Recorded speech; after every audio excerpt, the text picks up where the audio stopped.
What's up, everybody? Rant Rich here, aka King of all picks. That's right, I'm going to be giving you my picks for UFC 230. The event's going down this Saturday, November 3rd, 2018 in New York, New York. It's going to be headlined by champion Daniel Cormier. He's going to be taking on Derrick the Black Beast Lewis for the heavyweight title, the heavyweight belt.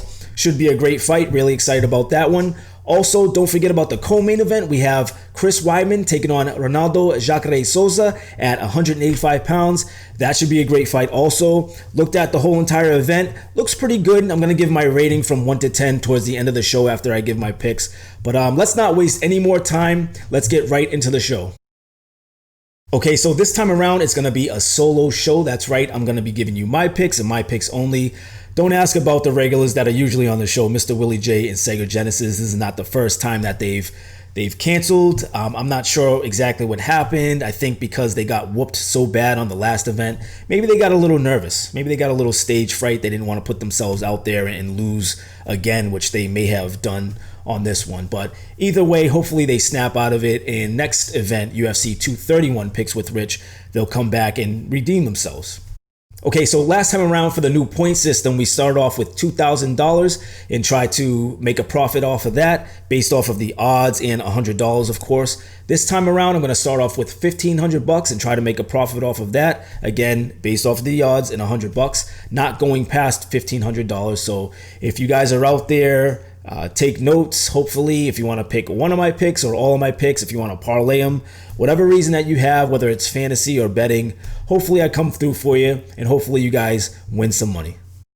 So without further ado, let's take this to the studio so I can give you my picks for UFC 230. Check it out. Okay, so let's get right into it. This is my first fight that I picked. At 145 pounds, we have Julio Arce versus Shimon Moraes. Arce is the favorite at a minus 335. He is 15-2 in his professional career on a 7-fight win streak, which is pretty incredible. He's 3 fights deep in the UFC, coming off of Dana White's Tuesday Night Contender Series. Couple of his advantages, I think he has a better ground game than Moraes. Also, may not think of it, but he is the hometown guy out of the Northeast. I bet he's going to have the crowd on his side. And if he has the crowd on his side, then that could persuade the judges just a little bit. And I know some of you guys out there listening may not think too highly about that, but I do. And if it does go to decision, which it very well could, that may play a factor. Moving on to Shimon Moraes, he is quite a big underdog at a plus 275. He is 10-1 in his professional career. Overall, I think he's a better stand-up fighter. I think he's more powerful than Arce is. For a fact, he's got a thicker and longer, more experienced resume. He's coming out of WSOF, very reputable organization that is no more, but he has the experience to get it done. So I think this is going to stay on the feet. I think Moraes is going to beat Arce, and I think I'm going to take him to win by KO TKO, and I'm going to risk $100 to hopefully make $275.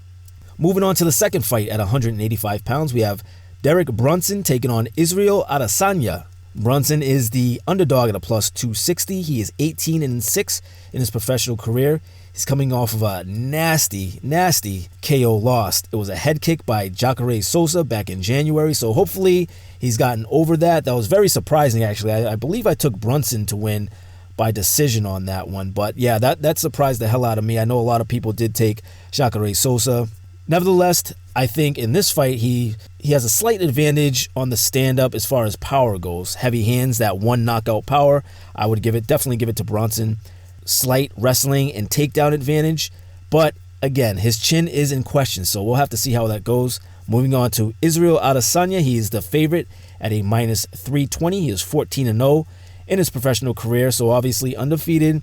I think as far as combos go, he does have the heavier hands. He has a better gas tank than Brunson, even though Brunson can go quite a long time as well.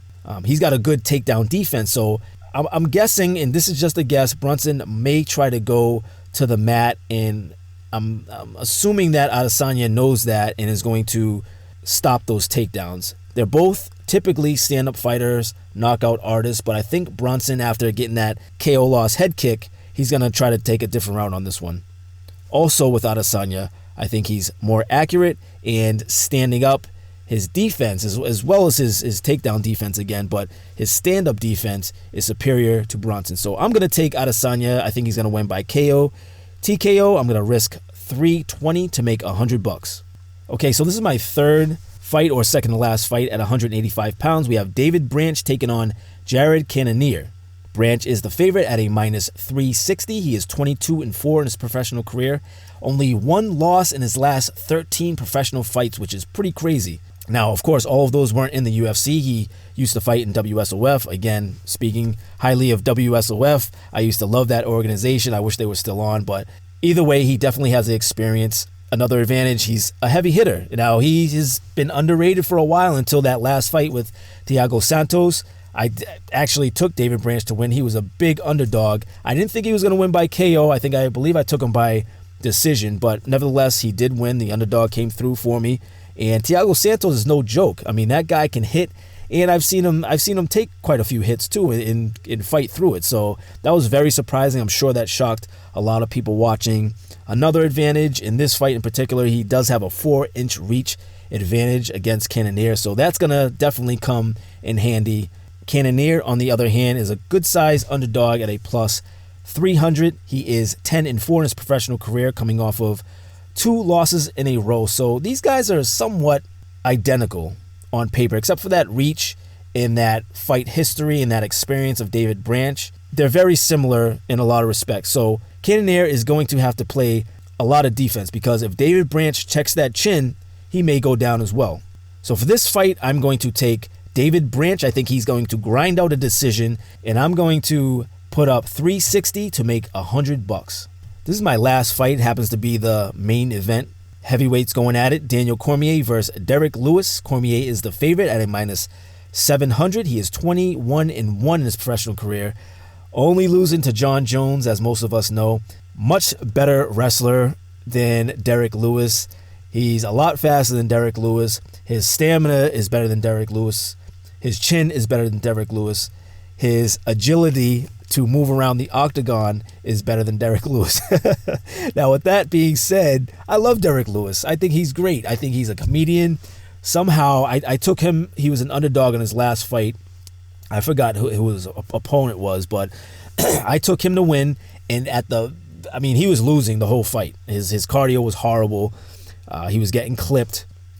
But at the very last few seconds of the third round, this fight's about to end. Derrick Lewis comes through with a knockout. I couldn't believe it. I could not believe it. Jaw-dropping stuff.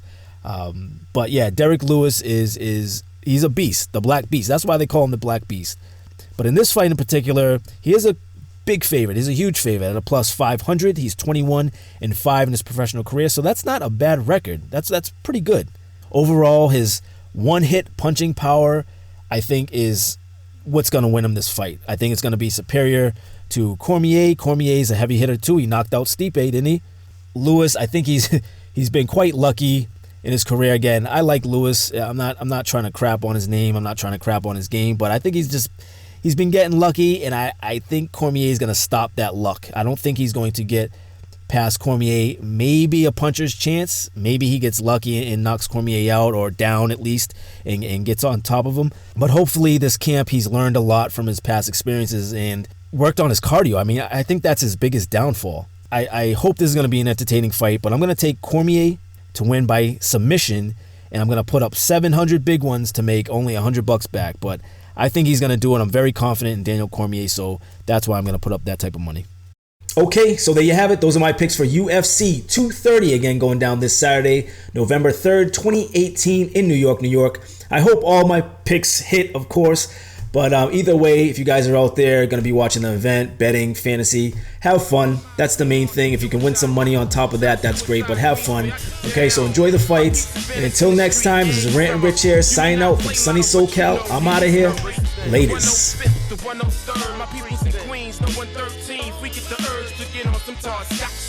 My brain's a Glock clip. My lanes be on some 1-800 cop shot shit.